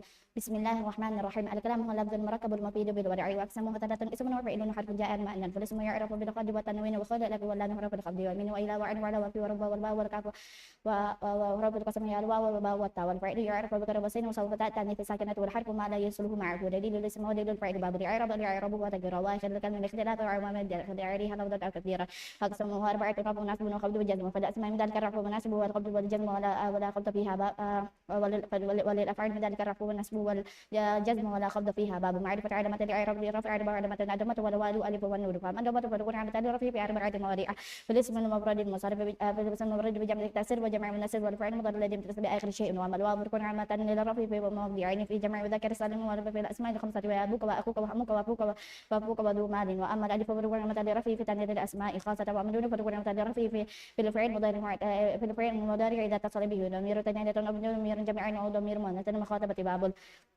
النسب خمس علامات الفتحة والألف والكسر والياء وحرف النون فأما الفتحة والسكون للنسب في ثلاثة مواضيع في الاسم المفرد بجمع الكسر والفعل وإذا دخل على النسب بالنسب بآخره شيء وأما الألف فتكون علامة للنسب في الأسماء الخمسة نحو قولك رأيت أباك وأخوك وأما الكسر فتكون للنسب في جميع مؤنث السالم وأمياء فتكون للنسب في تثنية الجميع والنون فتكون للنسب في الأفعال الخمسة التي رفعها بضفات النون باب وللجميع وللخفض ثلاث علامات الكسرة والياء والفتحة وأما الكسر فرقون تاني الخفض في ثلاث معاني في الاسم المفرد المنصرف في جمع الكسير المنصرف جميع مؤنث السالم وأما الياء فرقون على تاني الخفض في ثلاث معانيها في الأسماء الخمسة وفي التانية للجميع وأما الفتحة فرقون للخفض في الاسم الذي لا ينصرف للجزم علامتين السكون والحذف والسكون فرقون علامة الخفض في الفعل المضارع الصحيح إلى آخر وأما الحذف يكون علامة للخفض في المعتل إلى آخر وفي الأفعال الخمسة التي رفعها بثبات النون فصنع يعرف اسم يعرف بالحركة واسم يعرف بالحرف والذي يعرف بالحركة أربعة أنواع اسم المفرد بالتكسير وجمع النسب والفعل المضارع الذي تبدأ به الشيء وكلها ترفع بالنوم وتنصب بالفتحة وتخفض بالكسر والجزم بالسكون وخرج على ذلك ثلاث أشياء جمع النسب ينصب بالكسرة واسم الذي يخفض بالفتحة بالكسرة واسم الذي لا ينصرف يجزم بحذف آخره والذي يعرف بالحروف أربعة أنواع التثنية وجمع مذكر واسم الخمسة وأفعال الخمسة وهي أفعالان وتفعلان ويفعلون وتفعلون وتفعلين فأما التثنية فترفع بالألف وتنصب وتخفض بالياء وأما الجمع مذكر سلم فيرفع بالياء ويخفض بالياء وأما الأسماء الخمسة فترفع بالواو وتنصب بالألف وتخفض بالياء وأما الأفعال الخمسة فترفع بالنون وتنصب وتجزم بحذف آخره باب الأفعال الأفعال ثلاثة ماضي مضارع أمر نحو ضرب يضرب ضربا والماضي مفتوح على آخره أمر مجزوم من أبناء المضارع ما كان في أول إحدى زوائد الأعراب يجمعها كل كائنات وهو مرفوع عبا حتى يعد خلع عليه نسبا وجازم وفي النواسب 10 وهي أن ولا وإذا وكي ولا ملكي ولا مجبور وحتى والجواب بالفاء والواو والجوازم 18 ألم والأمر ولا بناء ومن ومتى وأيان وأين وأن وحيثما وكيفما وإذا في الشعر خاصة وأما باب الرفعات الأسماء المرفوعات سبعة وهي الفاعل الموضوع الذي يسمى فاعل والمبتدأ ما خبره هو اسم كان وأخوته وخبر إن وأخوته وتبدأ أربعة أشياء النعت والعطف والتكيد والبدل باب الفاعل والفاعل والاسم المنصوب مذكور قبله فعله والاسم ظاهر ومضمر فظاهر نحو قولك قام زيد منكم زيد قام زيد قام زيد منكم زيد قام رجال منكم رجال قام تئن منهم قام تئن قام أخوك بكم أخوك قام كلام منكم كلام وما شابه ذلك والمضمر 12 وهي ضربت وضربنا وضربت وضربنا باب المفعول الذي يسمى فاعله هو الاسم المنصوب الذي لم يذكر معه فاعله فإن كان مضارعا له مبلوغ فتحا قبل آخره إن كان ماضيا له مبلوغ كسمة قبل آخر وإن كان مضارعا له مبلوغ فتحا قبل آخر والقسمان ظاهر والمضمر فظاهر نحو ذلك ضرب زيد وكرم عمرو والمضمر 12 وهي ضربنا باب المطل والخبر المطول اسم المرفوع على عارية على نعوى اللفظية والخبر والاسم مرفوع المسند إليه نحو قولك أنا زيد قائم زيدان قائمان الزيدون قائمون الزيدون قائمون والمبتدأ قسمان ظاهر مضمر فظاهر متقدم المضمر 12 وهي أنت وأنا وأنت وأنتم وهي وما هو وهن باب نحو أنا قائمون ونحن قائمون وما أشبه ذلك والخبر قسمان مفرد وغير مفرد فالمفرد نحو قولك زيد قائم وغير مفرد 4 أشياء الجر والجر والظرف والفعل مع فاعله والمبتدأ مع خبره نحو قولك زيد في الدار زيد عند وزيد قام أبوه زيد جار وذاهبة باب العوام بالداخل المبتدأ والخبر وهي 3 الأشياء والأخوة وإن وأخوة وأخواتها وبنات وأخرها مكان وأخوتها فإنها ترفع الاسم تسب الخبر هي كان وأمسى وسبحانه وتحفظ الله وبطل وليس وما وبصر وليس وما زال وما وتم وما دام وما تصرف منها كان ويكون أصبح يصبح وأصبح تقول كان زيد قائما وساعة عمر شيخ ثم ما أشبه ذلك وأما إن أخوات فإنها تسبب ثم وترفع الخبر وهي إن ولكن وكأن وليت ولا علة نحو قولك إن زيدا قائم وليت عمر شاخص ومعنى إن وأن للتوكيد ولكن للتدرك ولكأن للتشبيه وليت للتمني ولا علة للترجي وتوقع باب للترجي وتوقع وتوقع باب باب باب باب وأما الظنة وأخواتها فإنها تسبر على المبتدأ والخبر على أنهم هما مفعول لها وهي ظنة وحسبت وأخذت وزعمت ورأيت وجدت واتخذت وجعلت وسمعت تقول ظنة زين متلوثة أمر شاخصا وما أشبهت شاخصا باب النعت تابع لما قد في رفع نصبه وخفضه وتعريفه بكون بذات معلومة هي نحو قولك قام زيد عاقل وزيد عاقل ومرت بزيد عاقل ومرت خمسة أشياء اسم المضمر نحو أنا وأنت واسم العلم نحو زيد ومرت اسم العلم نحو واسم فيه الغلام الرجل والغلام وما أضيف إلى واحد من هذه الأربعة وكل ونكر القسم شيء في جنسه لا يختص به واحد دون آخر وذكر ما صلح دخول الألف واللام عليه الرجل والفرس باب العطف حروف العطف 10 وهي الواو والفاء وما وأما ضرب لك المفردة بالفعل مواضع فإن عطفت بها مرفوع ربط على ومسون سبت على المخفض خفض وعلى مجوز من جزمت تقول قام زيد وعمر ورد زيدا وعمر ورأيت زيدا ومرت بزيد وعمر وزيد لم يكن ولم يقع باب التوكيد تابع من المكذب في ربه النسب وقرب تعريفه يكون ومعلومة هي الناس والعين وكل وجمع وتبي وجمع يكتب وابداع وبصع تقول وما زيد نفسه رأيت كلهم رمضان بالقلم أجمعين باب البدل إذا أبدل اسم من اسم أو فعل من فعل تبيع بجميع إعرابه وهو أربعة قسم البشر من الشيء وبدل بعيد من الكل وبدل الشمال وبدل الغلط نحو قولك قام زيد أخوك وقلت الرجل فسلوط ونفعني زيدا منه وقلت الرجل فسلوط ونفعني زيدا منه ورأيت زيدا الفرس أردت أن تقول الفرس فقلت فأبدت زيدا منه باب المنسوبات الأسماء المنسوبات 14 وهي الفاعل وهي المفعول به والمصدر وظرف الزمان وظرف المكان والحال والتمييز والمثنى واسم الله والمنادى ومفعول من أجل وفعل ما هو تابع للمنصوب 14 نعت والعطف والتكرر والبدل باب المصدر باب المفعول به والاسم المنصوب الذي يقع عليه الفعل نحو قولك ضربت زيدا وركبت على الفرس وعلى قسمان ظاهر ما مطمئن فظاهر نحو قولك زيد قائم مما يقدر ظاهر مضمر فالظاهر ما تقدم ذكره والمضمر قسمان متصل ومنفصل فمتصل 12 وهي ضربني وضربنا وضربك ضربكم وضربكم ضربها وضربهما وضربهن والمنفصل 12 وإياي وإيانا وإياكما ويكون وإياها وإياهما وإياهن باب المصدر هو الاسم المنصوب المفسر من بها من الهيئات نحو المصدر هو الاسم المنصوب الذي يجيء ثالثا في تصريف الفعل نحو ضرب يضرب ضربا وهو قسمان لفظي ومعنى فإن وقف لفظ معنى فعل دون لفظه فهو لفظي وتتلوه قتل من وقف معنى فعل دون لفظه فهو معني نحو قولك جلس قعودا وقمت وقوفا باب ظرف الزمان وظرف المكان أو اسم الزمان منصوب التكبير نحو اليوم والليلة وغرة وسحر وغدا وصباحا ومساء وأبدا وآمدا وحين وما أشبه ذلك وظرف المكان واسم المكان منصوب التكبير نحو أمام وخلف وعند أمام وخلف قدام وراء وفوق وعند ومع وإزاء وتلقاء وهنا وتم وما أشبه ذلك باب الحال هو الاسم المنصوب المفسر من الهيئات نحو قولك جاء زيد إجلالا جاء زيد راكبا بكتب الرسول المصرف ذلك عبد الله راكبا ويكون إلا نكر ويكون بعدا ويكون كلام ويكون صاحب حي لا مرعي وبدل التمييز والاسم المنصوب مفسر من الذوات نحو قولك تصب زيد عاركم شاما وطب محمد بن ناصر واشتريت 20 نعجة ومرقت 90 نعجة وزيد راكبا كأبا وجمع منك وجها ولا يكون إلا نكر ويكون بعد تمام الكلام باب وتمام الكلام باب الاستثناء وروف الاستثناء 8 وهي إلا وغير سوى وفلا وعد وحاشا المستثنى بغير وسوى والمثنى إلا ينصب إذا كان الكلام منفيا تاما موجبا نحو قولك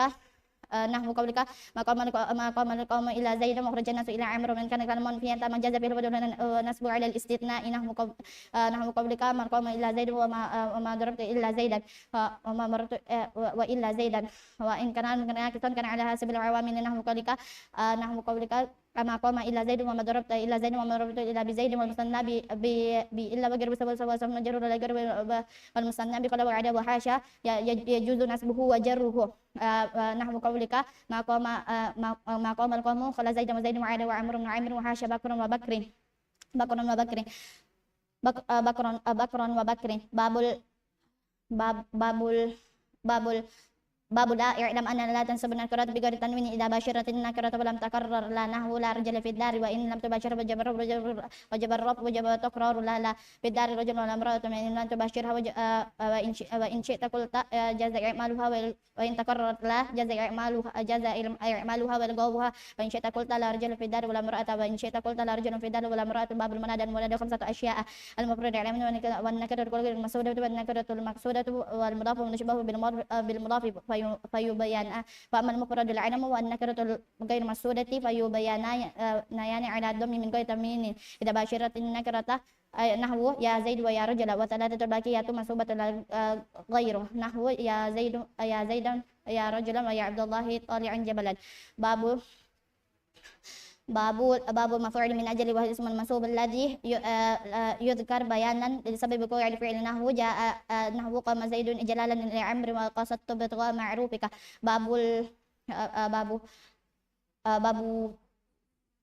باب مفعول معه هو الاسم المنصوب المفسر من والاسم المنصوب الذي يجي المنصوب الذي يذكر لبيان لسبب وقوع الفعل هنا وقولك جاء الأمير والجيش واستوى الماء والخشبة وأما كان وأخته وخبر إن وأختها فإن فقد تقدم ذكرهما في المرفوعات وكذلك التوابع فقد تقدمت هناك باب مخفوضات الأسماء المخفوضات 3 مخفوض بالحرف ومخفوض بالإضافة وتابع للمخفوض وأما المفرد بالحرف فهو ما يخفض بمن وإلى وعن وعلى وفي ورب والباء ورب وبالواو ورب وهو ما يخفض بمن وإلى وعن وعلى وفي ورب والباء والكاف واللام وبحروف القسم وهي الواو والباء والتاء وبواو ورب وبمذ ومنذ وأما ما يخفض بالإضافة فنحو قولك غلام زيد وهو على قسمين ما يقدر باللام وما يقدر من فالذي يقدر باللام نحو قولك غلام زيد والذي يقدر بمن نحو قولك أبو خز وباب سجن وخاتم حديد والله أعلم تم بحمد الله.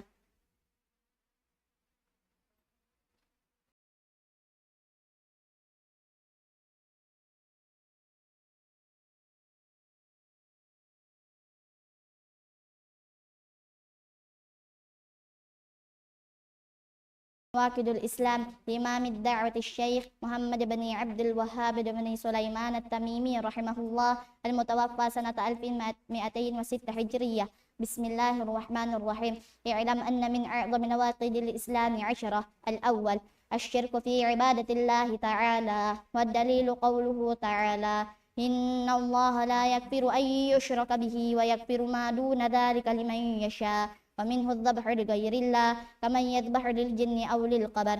الثاني من جعل بينهم وبين الله وسائط يدعوهم ويسألهم الشفاعة ويتوكل عليهم كفر إجماعا. الثالث من لم يكفر المشركين أو شك في كفرهم أو صحح مذهبهم كفر إجماعا.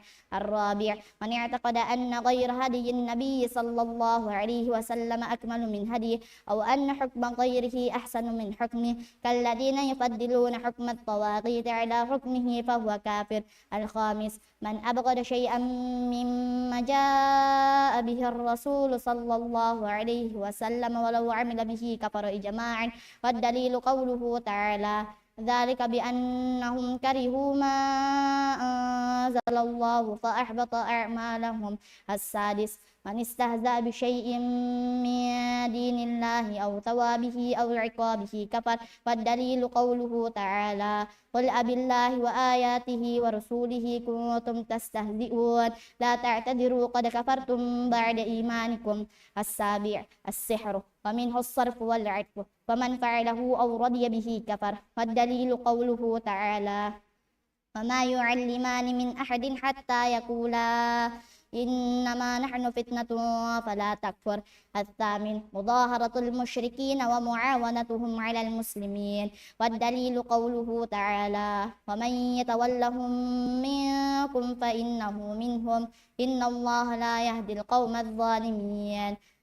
السابع من اعتقد أن بعض الناس لا يجب عليه اتباع النبي صلى الله عليه وسلم وأنه يسعه الخروج عن شريعته صلى الله عليه وسلم كما وسع الخضر الخروج عن شريعة موسى عليه السلام فهو كافر.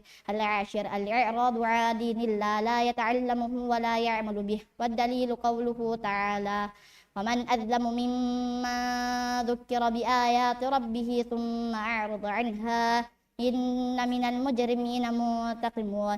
ولا فرق في جميع هذه النواقض بين الهازل والجاد والخائف إلا المكره فكلها من أعظم ما يكون خطرا ومن أكثر ما يكون مكوعا فينبغي للمسلم أن يحذرها ويخاف منها على نفسه. نعوذ بالله من موجبات غضبه وأليم عقابه. وصلى الله على نبينا محمد وعلى آله وصحبه وسلم. تم بحمد الله.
المقدمة الآجرومية لأبي عبد الله محمد بن محمد الصنهاجي ابن آجر رحمه الله المتوفى سنة 723 هجرية. بسم الله الرحمن الرحيم. أنواع الكلام. الكلام هو اللفظ المركب المفيد بالودع وأقسامه ثلاثة اسم وفعل وحرف جاء لمعنى. والاسم يعرف بالخفض والتنوين ودخول الألف واللام حروف الخفض وهي من وإلى وعن وعلى وفي وربا والباء والكاف واللام حروف القسم وهي الواو والباء والتاء. والفعل يعرف بقد والسين وسوف وتاء التأنيث الساكنة. الحرف ما لا يصله دليل الاسم ولا دليل الفعل. باب الإعراب. الإعراب هو تغيير الأواخر الكلمة لاختلاف العوامل الداخلة عليها لفظا أو تكبيرا. وأقسامه أربعة رفع ونسب وخفض وجزم. وللأسماء من ذلك الرفع والنسب والخفض ولا جزم فيها. وللأفعال من ذلك الرفع والنسب والجزم ولا خفض فيها. باب المعرفة. علامات الإعراب. للرفع 4 علامات الضمة والواو والألف والنون. فأما الضمة فتكون علامة للرفع في 4 مواضع في الاسم المفرد وجمع التكسير وجمع المؤنث السالم والفعل المضارع الذي لم يتصل بآخره شيء. وأما الواو فتكون علامة للرفع في مواضعين في جمع المذكر السالم وفي الأسماء الخمسة وهي أبوك وأخوك وحموك وأفوك وحموك وأفوك وذو مال. وأما الألف فتكون أما الألف فتكون علامة للرفع في التثنية للأسماء خاصة. أما النون فتكون علامة للرفع في الفعل المضارع إذا اتصل به ضمير تثنية أو ضمير جمع أو ضمير المؤنثة المخاطبة. وللنسب 5 علامات: الضمة، الفتحة، والألف، والكسرة، والياء، وحذف النون. أما الفتحة فتكون علامة للنسب في 3 مواضع: في الاسم المفرد وجمع التكسير والفعل المضارع إذا دخل عليه ناسب ولم يتصل بآخره شيء. وأما الألف فتكون علامة للنسب في الأسماء ال5 نحو رأيت أباك وأخاك. وأما الكسرة فتكون علامة للنسب في جمع المؤنث السالم. وأما الياء فتكون علامة للنسب في التثنية والجمع. وأما حذف النون فيكون علامة للنسب في الأفعال ال5 التي رفعها بثبات النون. والخفض 3 علامات: الكسرة والفتحة الكسرة والياء والفتحة. أما الكسرة فتكون علامة للخفض في الأسماء في الاسم المفرد المنصرف وجمع التكسير المنصرف وجمع المؤنث السالم. أما الياء فتكون علامة للنسب في الأسماء ال5 وفي التثنية والجمع. أما الفتحة فتكون علامة للخفض في الاسم الذي لا ينصرف. الجزم علامتان: السكون وحذفه. فأما السكون فيكون علامة للجزم في الفعل المضارع الصحيح الآخر. وأما حذف فيكون علامة للجزم في الفعل المضارع المعتل الآخر وفي الأفعال ال5 التي رفعها بثبات النون. فصل: المعربات قسمان: قسم يعرب بالحروف وقسم يعرب بالحركات. والذي يعرب بالحركات 4 أنواع: الاسم المفرد وجمع التكسير وجمع المؤنث السالم والفعل المضارع الذي لم يتصل بآخره شيء، وكلها ترفع بالضمة وتنصب بالكسرة وتنصب بالفتحة وتكفر بالكسرة وتجزم بالسكون. وخرج عن ذلك 3 أشياء: جمع المؤنث السالم ينصب بالكسرة، والاسم الذي لا ينصرف يكفر بالفتحة، والفعل المضارع المعتل الآخر يجزم بحذف آخره. والذي يعرب بالحروف 4 أنواع: التثنية وجمع المؤنث السالم وجمع المذكر السالم والأسماء ال5 والأفعال ال5، وهي يفعلان وتفعلان ويفعلون وتفعلين. فأما التثنية فترفع بالألف وتنصب وتكفر بالياء. وأما جمع المذكر السالم فيرفع بالواو وينصب ويكفر بالياء. وأما الأسماء ال5 فترفع بالواو وتنصب بالألف وتكفر بالياء. وأما الأفعال ال5 فترفع بالنون وتنصب وتجزم بحذفها. باب الأفعال 3: ماض ومضارع وأمر. نحو ضرب يضرب واضرب. ضرب ويضرب واضرب. فالماضي مفتوح الآخر أبدا، والأمر مجزوم أبدا، والمضارع ما كان في أوله إحدى الزوائد الأربع يجمعها قولك أنيت وهو مرفوع أبدا حتى يدخل عليه ناسب أو الجازم. والنواسب 10: وهي أن ولن وإذا وكي ولام الجحود وحتى والجواب بالفاء والواو وأو. والجوازم 18: وهي لم ولما وألم وألم ولام الأمر والدعاء ولا في النهي والدعاء وإذ وما ومن ومهما وإن وما ومن ومهما وإذ ما وأي ومتى وأيان وأين وأن وحيثما وكيفما إذا في الشعر خاصة. باب المرفوعات الأسماء المرفوعات 7: وهي الفاعل والمفعول الذي لم يسمى فاعله والمبتدأ وخبره واسم كان وأخواتها وخبر إن وأخواتها والتابع للمنصوب والتابع للمرفوع، وهي 4 أشياء: النعت والعطف والتوكيد والبدل. باب الفاعل هو الاسم المذكور قبله فعله وهو على قسمين: ظاهر ومتمن. فالظاهر نحو قولك قام زيد ويقوم زيد، وقام الزيدان ويقوم الزيدان، وقام الرجال ويقوم الرجال، وقامت هند وتقوم هند، وقامت الهندان وتقوم الهندان، وقامت الهندات وتقوم الهندات، وقامت الهنود ويقوم الخلود، وقام أخوك ويقوم أخوك، وقام غلام ويقوم غلامي. والمتمر 12: وهي ضربت ضربنا ضربت ما ضربتنا ضربوا ضربنا. باب المفعول الذي لم يسمى فاعله وهو على قسم وهو الاسم المرفوع المذكور لم يذكر معه فاعله، فإن كان فعل ماضيا ضم أوله وكسر ما قبل آخر، فإن كان مضارعا ضم أوله وفتح ما قبل آخر. وهو على قسمين: ظاهر ومتمن. فالظاهر نحو قولك زيد ضرب زيد ويضرب زيد، وأكرم عمرو ويكرم عمرو. والمثمر 12: وهي ونحو قولك ضربت ما ضربتن ضربوا ضربنا. باب المبتدأ وخبره. المبتدأ هو الاسم المرفوع العاري عن الأوامر اللفظية، والخبر هو الاسم المسند إليه. نحو قولك زيد قائم والزيدان قائمون والزيدان قائمان والزيدون قائمون. والخبر قسمان ظاهر ومثمر، فالظاهر ما تقدم ذكره، والمثمر 12 وهي أنا ونحن وأنت وأنت وأنتما وأنتم وأنتن وهو وهي وهما وهم وهن. نحو قولك أنا قائم ونحن قائمون وما أشبه ذلك. والمثمر 12 وهي والمثمر 12 والمفرد قسمان ظاهر ومثمر، مفرد وغير مفرد. المفرد نحو قولك زيد قائم، وغير مفرد 4 أشياء الجار والمجرور والظرف والفعل ما فاعله والمبتدأ ما قبله. نحو قولك زيد في الدار وزيد عندك وزيد جارية وزيد قام أبوه وزيد جاريته ذاهبة. باب العوامل الداخلة على المبتدأ وقبله. باب العوامل الداخلة على المبتدأ وقبله، وهي 3 أشياء: كان وأخواتها وإن وأخواتها ظننت أخواتها. فأما كان وأخواتها فإنها ترفع الاسم وتنسب الخبر، وهي كان وأمسى وأصبح وأضحى وظل وبات وصار وليس وما زال وما فك وما فتح وما برح وما دام وما تصرف منها. نحو كان ويكون وكن وأصبح ويصبح وأصبح. تقول كان زيد قائما وليس عمرو شاخصا. أما إن وأخواتها فإنها تنسب الاسم وترفع الخبر، وهي إن وأن ولكن وكأن وليت ولعل. تقول إن زيدا قائم وليت عمرا شاخص. ومعنى إن وأن للتوكيد ولكن للاستدراك وكأن للتشبيه ولعل للتمني وكأن للتشبيه ولعل للتمني وليت للتمني ولعل للترجي والتوقع. وأما ظننت أخواتها فإنها تنسب المبتدأ وخبره على أنهما مفعولان لها، وهي ظننت وحسبت وقلت وزعمت ووجدت واتقدت وعلمت ورأيت وجدت وسمعت وجعلت وسمعت. ونحو تقول ظننت زيدا منطلقا وقلت عمرو شاخصا وما أشبه ذلك.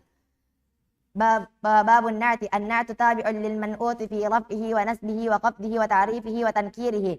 تقول قام زيد العاكل ورأيت زيدا العاكل ومررت بزيد العاكل. والمعرفة 5 أشياء: الاسم المثمر نحو أنا وأنت، والاسم العلم نحو زيد ومكة، والاسم المبهم نحو هذا وهذه وهؤلاء، والاسم الذي فيه الألف واللام نحو الرجل والغلام، وما أضيف إلى واحد من هذه الأربعة. والنكرة كل اسم شائع في جنسه لا يختص به واحد دون آخر، وتقريبها كلها صلح دخول الألف واللام عليه، نحو الرجل والفرس. باب العطف. وحروف العطف 10، وهي الواو والفاء وثم وأو وأم. الواو والفاء وثم وأم وإما وبل ولا ولكن وحتى في بعض المواضع. فإن أطفت على مرفوع رفعت، أو على منصوب نصبت، أو على مخفوض خفضت، أو على مجزوم جزمت. تقول قام زيد وعمر، ورأيت زيدا وعمرا، ومررت بزيد وعمر. باب التوكيد. التوكيد تابع للمؤكد في رفعه ونسبه وخفضه وتعريفه، ويكون بألفاظ معلومة، وهي النفس والعين وكل أجمع وتوابع أجمع، وهي 4. تقول قام زيد نفسه ورأيت القوم كلهم ومررت بالقوم أجمعين. باب البدل. إذا أبدل اسم من اسم أو فعل من فعل انتبهه في جميع إعرابها. وهو 4 أقسام: بدل الشيء من الشيء، وبدل البعض من الكل، وبعد الاجتمال، وبعد الغلط. تقول قام زيد أخوك، وأكلت الرغيف ثلثه ونفعني زيد علمه، ورأيت زيدا الفرس. أردت أن تقول الفرس فغلطت فبدلت زيدا منه.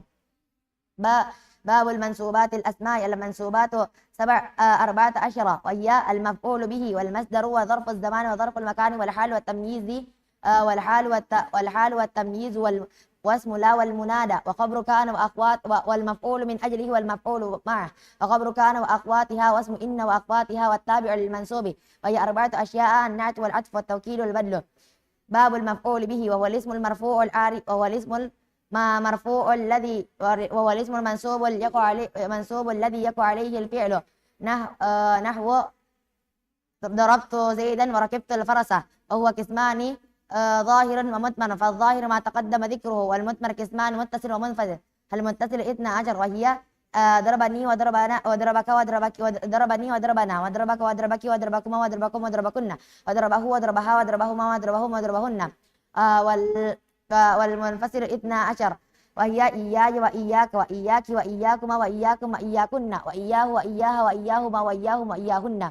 باب المصدر. المصدر هو الاسم المنصوب الذي يجيء ثالثا في تصريف الفعل، نحو ضرب يضرب ضربا، وهو قسمان لفظي ومعنوي، وإن وافق لفظه لفظ فعله فهو لفظي، نحو قتلته قتلا، وإن رافق معناه دون لفظه فهو معنوي، نحو جلست قعودا وقمت وقوفا.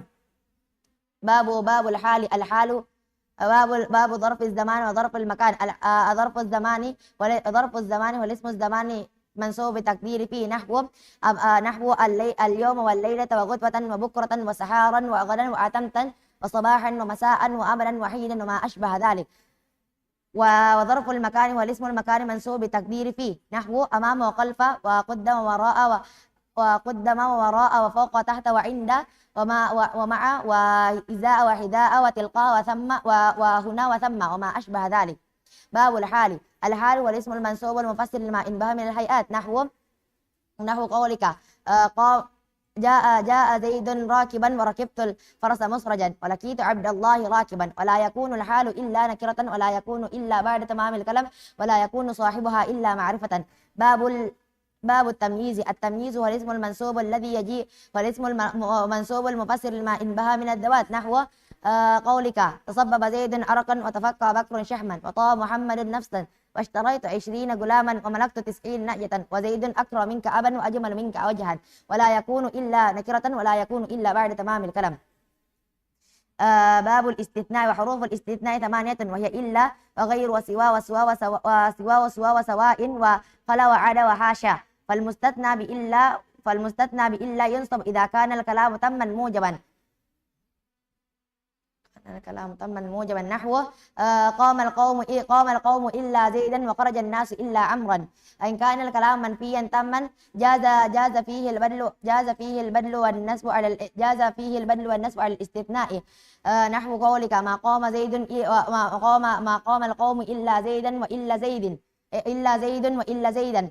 وإن كان الكلام ناقصا كان على حسب العوامل، نحو قولك ما قام إلا زيد وما ضربت إلا زيدا وما مررت إلا بزيد.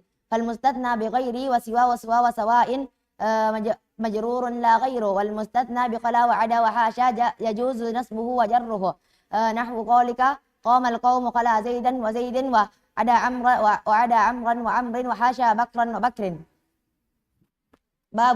باب لا. اعلم أن لا تنسب النكيرات بغير تنوين إذا باشرت النكيرات فلم تتكرر لا، نحو لا رجل في الدار وإن شئت فإن لم تباشرها جاز وجب الرفع وجب تكرار لا، نحو لا في الدار رجل ولا امرأة. وإن تكررت لا جاز إعمالها وإلغاؤها. وإن شئت قلت لا رجل في الدار ولا امرأة، وإن شئت قلت لا رجل في الدار ولا امرأة. باب المنادى. المنادى 5 أنواع: الاسم المفرد العلم والنكيرة المقصودة والنكيرة غير مقصودة والمضاف المشبه بالمضاف. فالمفرد العلم والنكيرة المقصودة فيبنيان على الدم من غير تنوين، نحو يا زيد ويا رجل، والثلاثة باقية منصوبة لا غيره، نحو يا رجلا ويا عبد الله ويا طالعا جبلا. باب ما مفعول من أجله، وهو الاسم المنصوب الذي يذكر بيانا لسبب وقوع الفعل، نحو قام زيد إجلالا لعمرا وقصدتك ابتغاء معروفك. باب المفعول معه، وهو الاسم المنصوب الذي يجيء ثالثا، وهو الاسم المنصوب الذي يذكر لبيان من فعل معه الفعل، نحو قولك جاء زيد جاء الأمر والجيش واستوى الماء والخشبة. وأما خبر كان وأخواتها واسم إن وأخواتها فقد تقدم ذكرهما في المرفوعات، وكذلك التوابع فقد تقدم هناك. باب المنصوبات الأسماء. باب مخفوضات الأسماء. المخفوضات 3 أقسام: مخفوض بالحرف ومخفوض بالإضافة والتابع للمخفوض. والذي ما والذي فأما ما يخفض بالحرف فهو ما يخفض بمن وإلى وعن وعلى وفي ورب والباء والكاف واللام حروف القسم وهي الواو والباء والتاء وهي الواو والباء والتاء وبواو رب ومنذ والذي وأما ما يكفر بالإضافة فنحو قولك غلام زيد وهو على قسمين ما يقدر بمين ما يقدر باللام وما يقدر بمين. فالذي يقدر باللام فنحو قولك غلام زيد والذي ما يقدر باللام فنحو قولك ثوب قز وباب ساج وقاتم حديد. والله أعلم. تم بحمد الله.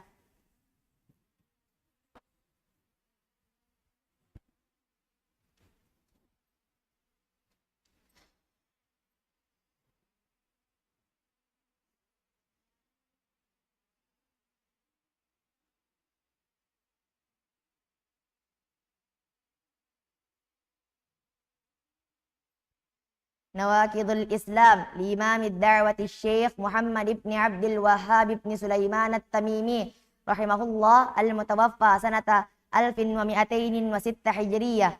بسم الله الرحمن الرحيم. اعلم أن من أعظم نواقض الإسلام 10. الأول الشرك في عبادة الله تعالى، والدليل قوله تعالى إن الله لا يغفر أن يشرك به ويغفر ما دون ذلك لمن يشاء، ومنه الذبح لغير الله كمن يذبح للجن أو للقبر. الثاني من جعل بينه وبين الله وسائط يدعوهم ويسألهم الشفاعة ويتوكل عليهم كفر إجماعا. الثالث من لم يكفر المشركين أو شك في كفرهم أو صح مذهبهم كفر إجماعا. الرابع من اعتقد أن غير هدي النبي صلى الله عليه وسلم أكمل من هديه أو أن حكم غيره أحسن من حكمه كالذين يفضلون حكم الطواغيت على حكمه فهو كافر. الخامس من أبغض شيئا مما جاء به الرسول صلى الله عليه وسلم ولو عمل به كفر إجماعا. والدليل قوله تعالى ذلك بأنهم كرهوا ما أنزل الله فأحبط أعمالهم. السادس من استهزأ بشيء من دين الله أو ثوابه أو عقابه كفر. والدليل قوله تعالى قل أبالله وآياته ورسوله كنتم تستهزئون لا تعتذروا قد كفرتم بعد إيمانكم.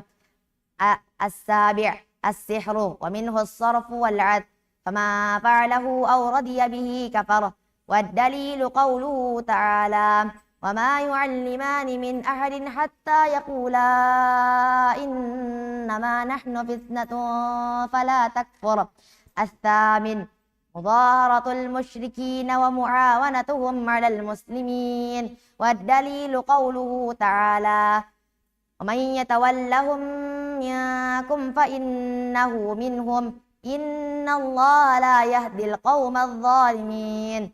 التاسع من اعتقد أن بعض الناس لا يجب عليه اتباع النبي صلى الله عليه وسلم وأنه يسعه الخروج عن شريعته صلى الله عليه وسلم كما وسع القدر الخروج عن شريعته موسى عليه السلام فهو كافر. العاشر الإعراض عن دين الله تعالى لا يتعلمه ولا يعمل به. والدليل قوله تعالى ومن أظلم مما ذكر بآيات ربه ثم أعرض عنها إنا من المجرمين منتقمون. ولا فرق في جميع هذه النواقض بين الهازل والجاد والخائف إلا المكره، وكلها من أعظم ما يكون خطرا ومن أكثر ما يكون وقوعا، فينبغي للمسلم أن يحذرها ويخاف منها على نفسه. نعوذ بالله من موجبات غضبه وأليم عقابه. وصلى الله على نبينا محمد وعلى آله وصحبه وسلم. تم بحمد الله.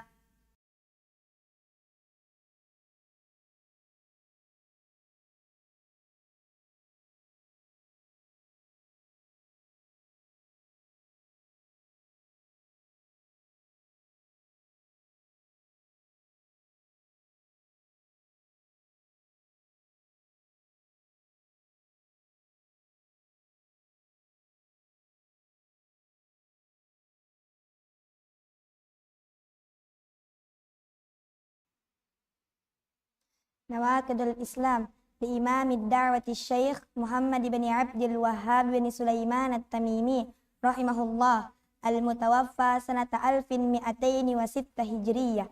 بسم الله الرحمن الرحيم. اعلم أن من أعظم نواقض الإسلام 10. الأول الشرك في عبادة الله تعالى، والدليل قوله تعالى: إن الله لا يغفر أن يشرك به ويغفر ما دون ذلك لمن يشاء. فمنه الذبح لغير الله كمن يذبح للجن أو للقبر. الثاني من جعل بينه وبين الله وسائطة يدعوهم ويسألهم الشفاعة ويتوكل عليهم كفر إجماعا. الثالث من لم يكفر المشركين أو شك في كفرهم أو صحح مذهبهم كفر إجماعا. الرابع من اعتقد أن غير هدي النبي صلى الله عليه وسلم أكمل من هديه، أو أن حكم غيره أحسن من حكمه، كالذين يفضلون حكم الطواغيت على حكمه فهو كافر. الخامس من أبغض شيئا مما جاء به الرسول صلى الله عليه وسلم ولو عمل به كفر إجماعا. والدليل قوله تعالى: ذلك بأنهم كرهوا ما أنزل الله فأحبط أعمالهم. السادس من استهزأ بشيء من دين الله أو ثوابه أو عقابه كفر. والدليل قوله تعالى: قل أبالله وآياته ورسوله كنتم تستهزئون لا تعتذروا قد كفرتم بعد إيمانكم. السابع السحر ومنه الصرف والعطف، فمن فعله أو رضي به كفر. والدليل قوله تعالى: وما يعلمان من أحد حتى يقولا إنما نحن فتنة فلا تكفر. الثامن مظاهرة المشركين ومعاونتهم على المسلمين. والدليل قوله تعالى: ومن يتولهم منكم فإنه منهم إن الله لا يهدي القوم الظالمين. التاسع من اعتقد أن بعض الناس لا يجب عليه اتباع النبي صلى الله عليه وسلم، وأنه يسعى الخروج عن شريعته صلى الله عليه وسلم كما وسع القدر الخروج عن شريعة موسى عليه السلام، فهو كافر.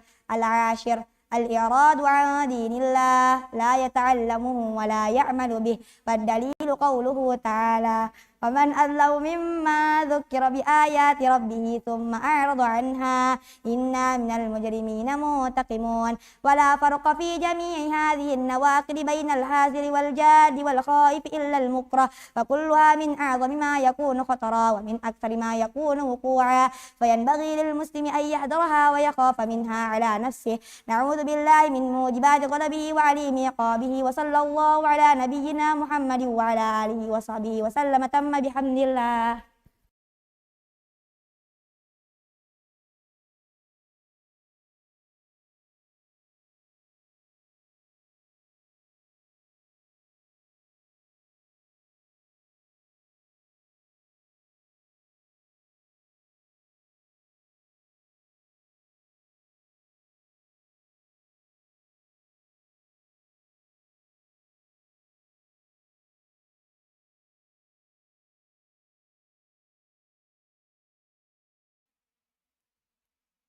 نواقض الإسلام لإمام الدعوة الشيخ محمد بن عبد الوهاب بن سليمان التميمي رحمه الله المتوفى سنة 1206 هجرية. بسم الله الرحمن الرحيم. اعلم أن من أعظم نواقض الإسلام 10. الأول الشرك في عبادة الله تعالى. والدليل قوله تعالى: إن الله لا يغفر أن يشرك به ويغفر ما دون ذلك لمن يشاء. ومنه الذبح لغير الله كمن يذبح للجن أو للقبر. الثاني من جعل بينه وبين الله وسائط يدعوهم ويسألهم الشفاعة ويتوكل عليهم كفر إجماعا. الثالث من لم يكفر المشركين أو شك في كفرهم أو صحح مذهبهم كفر إجماعا. الرابع من اعتقد أن غير هدي النبي صلى الله عليه وسلم أكمل من هديه أو أن حكم غيره أحسن من حكمه كالذين يفضلون حكم الطواغيت على حكمه وهو كافر. الخامس من أبغض شيئا مما جاء به الرسول صلى الله عليه وسلم ولو أمل به كفر. والدليل قوله تعالى ذلك بأنهم كرهوا ما أنزل الله فأحبط أعمالهم. السادس من استهزأ بشيء من دين الله أو ثوابه أو عقابه كفر. والدليل قوله تعالى قل أبالله وآياته ورسله كنتم تستهزئون لا تعتذروا قد كفرتم بعد إيمانكم. السابع السحر ومنه الصرف والعطف فمن فعله أو رضي به كفر. والدليل قوله تعالى وما يعلمان من أحد حتى يقولا إنما نحن فتنة فلا تكفر. الثامن مظاهرة المشركين ومعاملتهم على المسلمين. والدليل قوله تعالى ومن يتولهم منكم فإنه منهم إن الله لا يهدي القوم الظالمين. التاسع من اعتقد أن بعض الناس لا يجب عليه اتباع النبي صلى الله عليه وسلم اتباع النبي صلى الله عليه وسلم وأنه يسقه الخروج عن شريعته صلى الله عليه وسلم كما وسع الخضر الخروج عن شريعة موسى عليه السلام وهو كافر. العاشر الإعراض عن دين الله لا يتعلم ولا يعمل به. والدليل قوله تعالى ومن أظلم مما ذكر بآيات ربه ثم أعرض عنها إن من المجرمين منتقمون. ولا فرق في جميع هذه النواقض بين الهازل والجد والخائف إلا المكره وكلها من أعظم ما يكون خطرا ومن أكثر ما يكون وقوعا وينبغي للمسلمين أن يحذرها ويخاف منها على نفسه. نعوذ بالله من موجبات غضبه وعليم عقابه. وصلى الله عليه وسلم وعلى نبينا محمد وعلى آله وصحبه وسلم. تمت بحمد الله.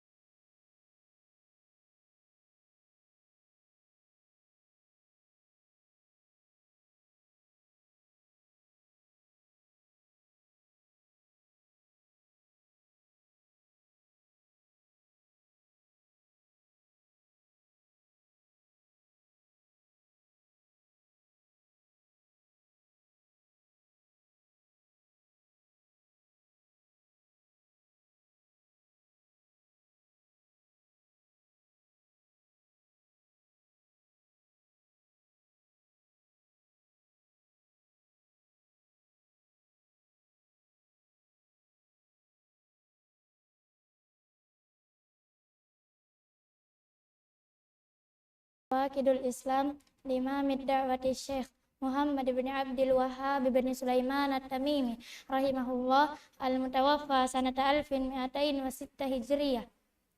بسم الله الرحمن الرحيم. اعلم أن من أعظم نواقض الإسلام 10. الأول الشرك في عبادة الله تعالى. والدليل قوله تعالى إن الله لا يغفر أن يشرك به ويغفر ما دون ذلك لمن يشاء. ومنه الذبح لغير الله كمن يذبح للجن أو للقبر. الثاني من جعل بينه وبين الله وسائطا يدعوهم ويسألهم الشفاعة ويتوكل عليهم كفر إجماعا. الثالث من لم يكفر المشركين أو شك في كفرهم أو صحح مذهبهم كفر إجماعا. الرابع من اعتقد أن غير هدي النبي صلى الله عليه وسلم أكمل من هديه أو أن حكم غيره أحسن من حكمه كالذين يفضلون حكم الطاغيت على حكمه فهو كافر.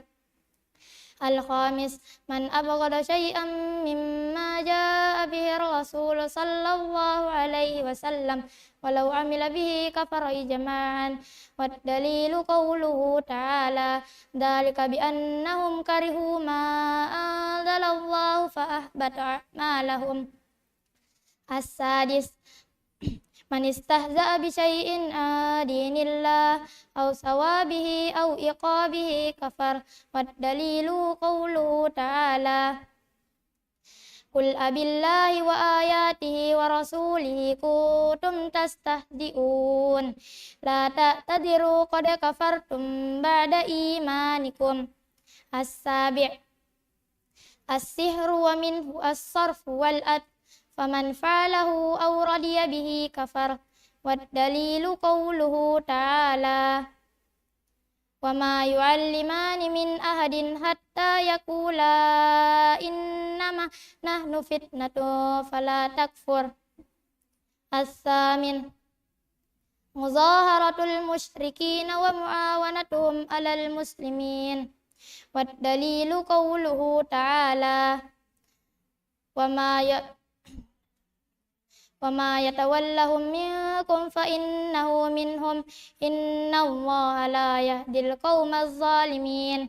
التاسع من اعتقد أن بعض الناس لا يجب عليه اتباع النبي صلى الله عليه وسلم وأنه يسعه الخروج عن شريعته صلى الله عليه وسلم كما وسع القدر الخروج عن شريعة موسى عليه السلام فهو كافر.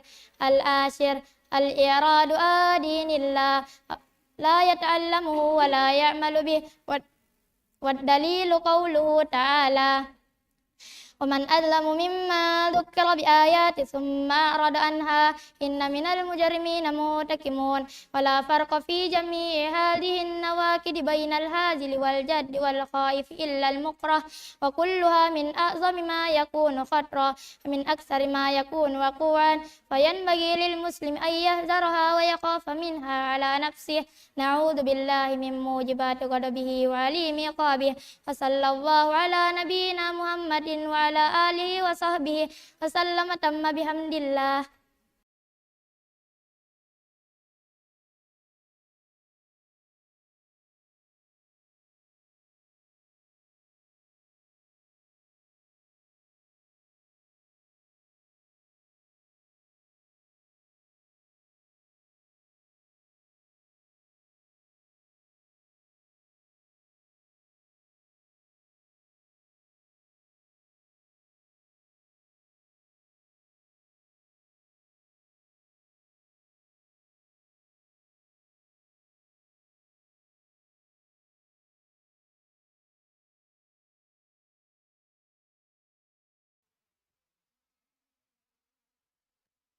Aqidul Islam Al-Imam Ad-Da'wati Syekh Muhammad bin Abdul Wahhab bin Sulaiman At-Tamimi rahimahullah al-mutawaffa sanata 1206 Hijriyah. Bismillahirrahmanirrahim. I'lam anna min a'zami nawaqidil Islami asyara. Al-awwal asyirku fi ibadatillahi ta'ala. Ad-dalilu qawluhu ta'ala Inna Allah la yakfiru ay yushraka bihi wa yakfiru ma duna dzalika liman yasha wa minhu dzabhu li ghairillah kama yadhbahu lil jinni aw lil qabar. As-sani man ja'ala bainahu wa bainallahi wasa'ita yad'uuhum wa yas'aluhum asy-syafa'ata wa yatawakkalu 'alaihim kafar ijma'an.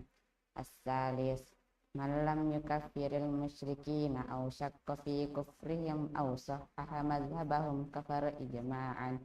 Ar-rabi' man ya'taqada anna ghayra hadiyyin nabiy sallallahu alaihi wasallam akmalu min hadiyyi aw anna hukma ghayrihi ahsanu min hukmihi kalladzina yufaddiluna hukmat tawaghiti ala hukmihi fahuwa kafir. Al-khamis Man abghada syai'an mimma jaa'a bihi ar-rasul sallallahu alaihi wasallam walau amila bihi kafar ijma'an. Dzalika bi waddalilu qauluhu ta'ala. Dzalika bi annahum karihu ma anzalallahu fa ahbata a'malahum. As-sadis man istahza'a bi syai'in min dinillahi aw sawabihi aw iqabihi kafar. Waddalilu qauluhu ta'ala. Qul abillahi wa ayatihi wa rasulihi kuntum tastahzi'un la ta'tadziru qad kafartum ba'da imanikum. As-sabi' as-sihru wa minhu as-sarfu wal 'atfu man fa'alahu aw radiya bihi kafar. Ad-dalilu qawluhu ta'ala wa ma yu'allimani min ahadin hatta yaqula innama nahnu fitnatun fala takfur. As-samin muzaharatul musyrikin wa mu'awanatuhum 'alal muslimin. Wad dalilu qauluhu ta'ala wa ma yu'alliman wa ma yatawallahum minkum fa innahu minhum innallaha la yahdil qaumadz zalimin. At-tasi' man i'taqada anna ba'dan nasi la yajibu 'alaihi ittiba'un nabiy sallallahu alaihi wasallam wa annahu yasa'uhul khuruju an syariati sallallahu alaihi wasallam kama wasi'al khadiral khuruju an syariati Musa alaihi salam fahuwa kafir. Al-ashir al-i'radu an dinillahi la yata'allamuhu wa la ya'malu bihi. Wad dalilu qauluhu ta'ala aman azlamu mimman dzukkira bi ayati rabbih summa a'radu anha inna minal mujrimina muntakimun. Wala farqa fi jami'i hadhihi an-nawaqid bainal hadir wal jaddi wal khaifi illa al-mukrah wa kulluha min a'zami ma yakunu khatara wa min aktsari ma yakunu waqu'a wa yanbaghi lil muslimi ay yahdharuha wa yakhafa minha ala nafsihi. Na'udzu billahi min mujibati ghadabi wa alimi iqabi. Wa sallallahu ala nabiyyina Muhammad wa ala alihi wa sahbihi wa sallama tamma bihamdillah.